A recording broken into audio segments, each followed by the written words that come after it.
What's up, guys? Why murder is bad?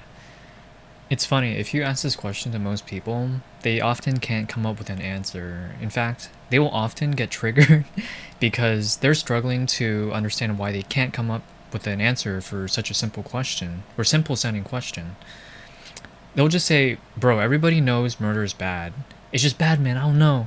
If you don't understand why it's bad, then you're a psychopath. Blah, blah, blah. And they'll start attacking you because they're upset with themselves, which is definitely going to be some of the comments. Actually, it's just called critical thinking and a little thought experiment. Anyway, so for religious people, it's really easy. They can just say, oh, because the Bible says killing is bad, therefore it's absolute. But for non religious people, they struggle to answer this question because we now live in a godless society that is no longer ruled by a divine book.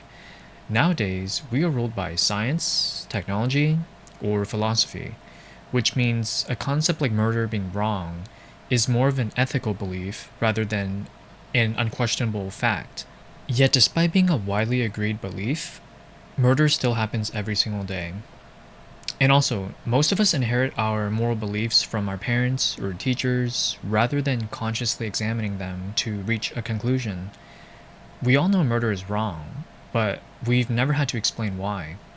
But if you think about it, human beliefs like morals are really just social constructs if you don't rely on the Bible for an explanation.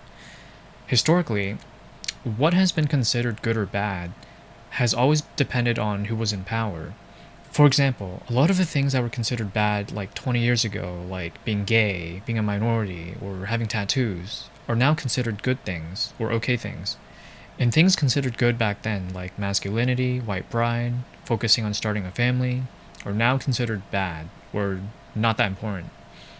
My point is, optics change depending on who is in power. Anyway, getting back on topic, why is murder bad? Here's my answer. I think murder is bad because you're taking away someone else's chance at experiencing life. And as a thought experiment, let's just say you're a hunter gatherer from 3,000 years ago. You might ask, okay, so I took away another person's chance at experiencing life. So what? And I would answer, well, if your life matters, then why would other people's lives not matter too? If you don't want someone else taking away your future, then what gives you the right to take away their future? And the thing is, once you cross that line of killing, you've enabled PvP for the entire server. An IRL server where there is no respawning, by the way. And the question is, do you want to live in a world like that, where you constantly need to look over your shoulder and you're never able to fully relax? A civilized society is basically an agreement to not turn real life into a free-for-all deathmatch. And the reason murder is condemned so heavily isn't because of just one person dying. It's because every murder weakens a trust that allows millions of strangers to coexist peacefully.